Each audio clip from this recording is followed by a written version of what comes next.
Hello everyone, welcome back to OpenLine. We are talking about immigration. A lot of discussion on the national level. What about the impact here locally? Happy to have with us Lisa Sherman-Nikolaus, Policy Director for the Tennessee Immigrant and Refugee Rights Coalition. Kind of set the table in the first part. We have a bunch of calls. So let's go to John. Hello, John. Yes, sir. Go right ahead. What's on your mind? When you apply for a job in the United States of America, you're E-Verified. One of the questions they ask you on the E-Verification system, are you a citizen of the United States of America? If you're not a citizen of the United States of America, you don't get the job. Mm-hmm. Okay? Right. And it bothers me that people like this young lady's on the TV. We have to protect our culture. We have to protect our citizenship, the citizens that are here now. We don't need bringing in thousands of other immigrants. We've got, and I'm Hispanic, okay? I'm Hispanic. We need to build a wall. That would make me very happy. That would make my parents very happy. That would make my grandparents very happy. You can dance around the whole thing as this. Let's vote on it. Let's see if we can open the borders up. I'll bet you they would vote no. Okay. All right. So that delves right into it. So we get right into it there. Let's build a wall. We don't need any more people coming in. You know, what do you think? I'm sure you've heard it before. What do you think about that? Yeah, well, I mean, there's so many arguments why a wall isn't necessary or why it would be a waste of resources. The fact of the matter is that immigration is part of life. It's part of not just American society, but it's just part of living in the world that we do. People move. People come to different places to be with their families, to have better jobs and opportunities. And so trying to keep people out is actually not going to be beneficial for us, for our economy, for people staying together. And so I think, you know, what he shares in terms of his anxiety about bringing people into the country, building a wall isn't going to solve a problem or keep anyone out. I think what we need to do is be able to find channels for people to immigrate here, to be with their families, and to do that in a way that guarantees protection and safety of those folks who are seeking asylum, and that really, you know, allows people to contribute to our economy and be with their families. I mean, what he said goes beyond even build a wall. I mean, it's like, I don't want people moving in. We need to protect basically what we have. And it's, I guess the question would be the argument for immigration that maybe isn't getting through to some. Mm-hmm. It does, I don't know if he's scared or angry or whatever, you know, he can decide, but that's how he feels. Mm-hmm. He wants nobody else in, you know, whatever. What are the benefits? You know, I guess address it from that point of view. Mm-hmm. For the people that are saying, you know, we don't need anybody else. Yeah. What about that? Well, immigrants have entrepreneurial spirits. They come here wanting to make a better life for themselves, to take advantage of the opportunities that we have. National statistics show that immigrants actually create businesses at a rate of 2 to 1 the native-born population. And so they're creating jobs. They're contributing to our economy. They are bringing innovative ideas. And so, you know, some of our biggest companies and some of the best ideas that we've had as a nation have come from people who have immigrated here.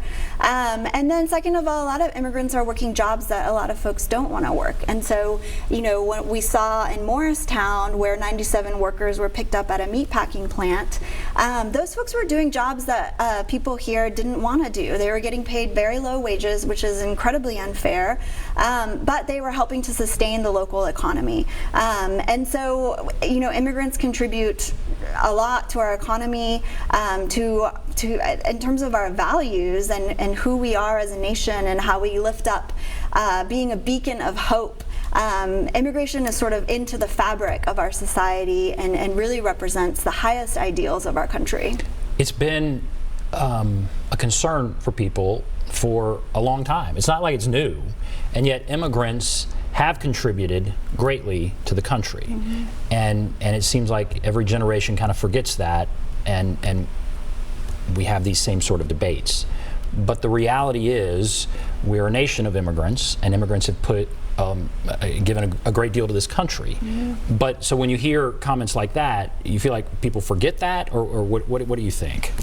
Yeah, I mean, I think you're right. Like, history repeats itself. We've seen different waves throughout our history where we've tried to keep out the Chinese or the Catholics or the Irish or even Japanese citizens, right, through our internment camps. And so, again, it's part of the natural fears and anxieties that people have to demographic change. And so we really call on local elected officials, on national elected officials, and politicians and others who are speaking to receiving communities to help really them process those fears and anxieties and help build understanding, compassion, and empathy. Let's go to Reverend Fuzz. Hello, Reverend Fuzz. Hey, Ben. Can you hear me okay? Yes, sir. Go right ahead. Hey, I'm going to give you a barrage of quick questions. Immigration, when did it really start here in the nation to be one of the issues? I'm remembering in '88, I'm thinking that it was President Reagan who did this amnesty thing, and it counted like 11 million. I'm doing that from my memory now, but it was like an amnesty for everybody. It was 11 million. I'm trying to give all the sides. I heard the other caller who didn't like the wall idea, wanted a wall. And you know what, I'm going to surprise you. I don't know if it's a great, beautiful, wonderful, historical, seven wonder of the world kind of wall of America could build a great wall. I don't know about keeping people out or whatnot, but again, a lot of friends, people who say that have problems with immigration, I want to challenge them to meet people from the various cultures. How much of that is going on, and we can't count on the elected officials in our government to do it. You got to make them do it. People got to meet one another, and our society, our government doesn't have in place any kind of things that really make that happen, except maybe in schools, but we struggle with that. But we're not meeting people from different cultures.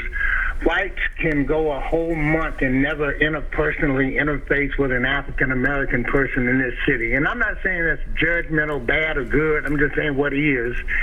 But really, when did immigration start? I want to hear that. In America, the population of Hispanic or Latino, it may be higher than African American. That's kind of amazing to some people right now. And you got to be fair that the floodgates seem to have been open and kind of advocated for immigration to come to America in the early 80s because they would have had to pay poor people like African Americans, like you couldn't have done $7 an hour minimum wage without immigration. I'm not against it or any. I like people can come and do what they want. I'm just asking some questions. Right. And I think y'all need to be a little bit more open too to people who don't catch it or who don't agree that they just really need better information. I think if people get information and exposure, they change how they behave and think. Reverend Fuzz, thank you. What do you think about what he's saying? He's asking the question about when did it begin. He's also asking about amnesty under Reagan. But I want to go, and I'll go back to both of those. But this idea that people aren't meeting each other, that's very interesting what he said. Go a whole month without meeting somebody. What about where we are right now? Yeah. Well, I really like what Reverend Fuzz said about we needing to meet each other. So one of the things that we do at the Tennessee Immigrant and Refugee Rights Coalition is we host a day on the Hill where we bring immigrants and refugees from across Tennessee to meet directly with their state representatives, state senators, and they're able to share their story and talk about the challenges but also their aspirations of living here in Tennessee. And we've really seen people's minds transformed. I talked about our campaign to get in-state tuition for undocumented youth here in Tennessee earlier. By bringing those youth to our capital and meeting representatives, we came within one vote of passing in-state tuition in Tennessee. And that's because representatives were able to see directly and meet directly these young people who wanted to graduate from high school and go to college just the same as their peers. And when they hear those stories and they meet those people, they're able to understand why those opportunities are necessary, why they're the right thing to do, but also how it benefits everyone. So that is interesting, and yet that person who made that first call would be totally opposed to it. And for that person, it needs to be more than it's just, the right.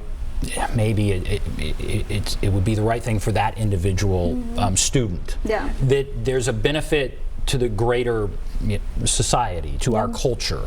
What is that benefit? Because it costs money. In-state tuition costs money, and they're gonna come right back and say, well, if they're undocumented, why should there be in-state tuition? That should be reserved for people who are citizens. Yeah. And so, what is the beyond? It's just good for that individual. What is the benefit to all of the state? Yeah. Well, so we'll stick with the example of in-state tuition. So when kids grow up in our state, they graduate from our school. So we've already invested in their K through 12 education.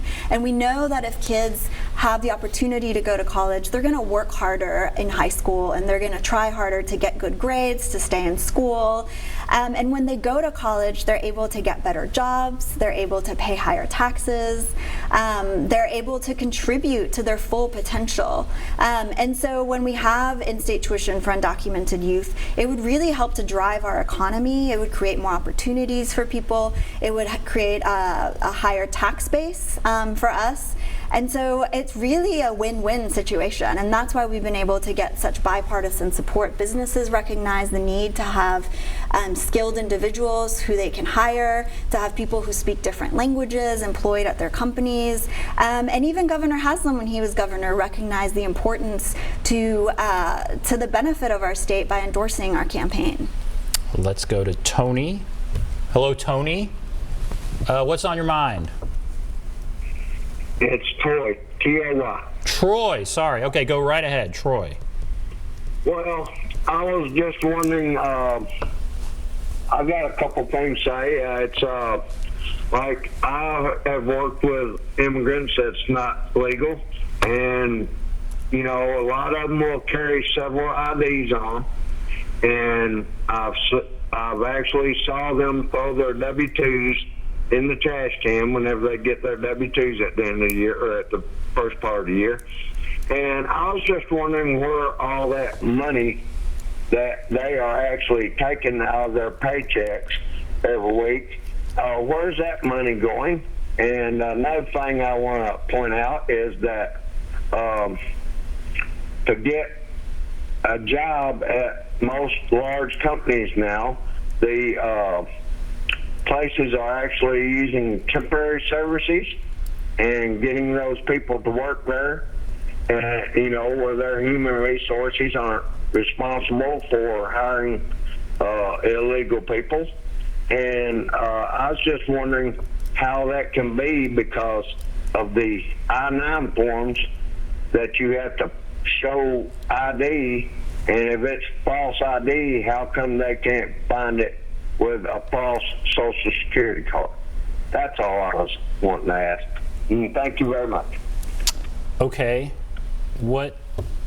I'm not even going to try and reframe that question. I think it gets down to, and now I'm going to try and reframe it gets down to anxiety over undocumented immigrants taking jobs is what it gets down to. But he's asking some specific questions. Do you have some thoughts on that? Yeah, I think what a lot of people don't understand is that undocumented immigrants actually do pay taxes. They pay property tax, they pay sales tax here in Tennessee, and a large number of them actually do pay their federal taxes. And the reason for this is because if Congress ever gets their act together and they pass immigration reform, having a track record of the taxes that you paid will get you first in line. And so for a lot of undocumented immigrants, paying those federal taxes is a really important thing to them, and they don't receive the benefits from that, right? They're not eligible for health care, they're not eligible for Medicaid or for any of our public benefits, and so they're often paying into our system without reaping any of the benefits. It's interesting he's talking about the companies that hire part-time people, the temporary agencies, and do you think? Well, I guess what about that? Are you seeing that? And is that part of the reason we don't have immigration reform? That there are companies that don't want it. I mean, what you see is it's kind of mind-boggling that we haven't been able to come to some sort of agreement on immigration. But are there powerful forces at work that don't want it, that are using this labor? And his concern again is it's taking away his job. It's hurting him financially. I believe. I hope that I'm saying that right, Troy. So how do you address those kind of anxieties? Yeah, well, I think overwhelmingly a lot of corporations and businesses, even the Farm Bureau, supports some kind of immigration reform that would allow people to fill in a lot of the gaps that we have in our economy, whether it's people who can work in the fields, in agriculture, or in the STEM industries and in tech. A lot of the tech companies are looking for ways to bring people over to be able to work in that field. And again, like I mentioned, immigrants have entrepreneurial spirits. They come here wanting to work hard, to give back, and they create jobs at a rate of 2 to 1 the native-born population. All right, we're going to take a break. Jamal, Taylor, others, hold on the line. Promise we'll get to you. Take a break. Be back right after this.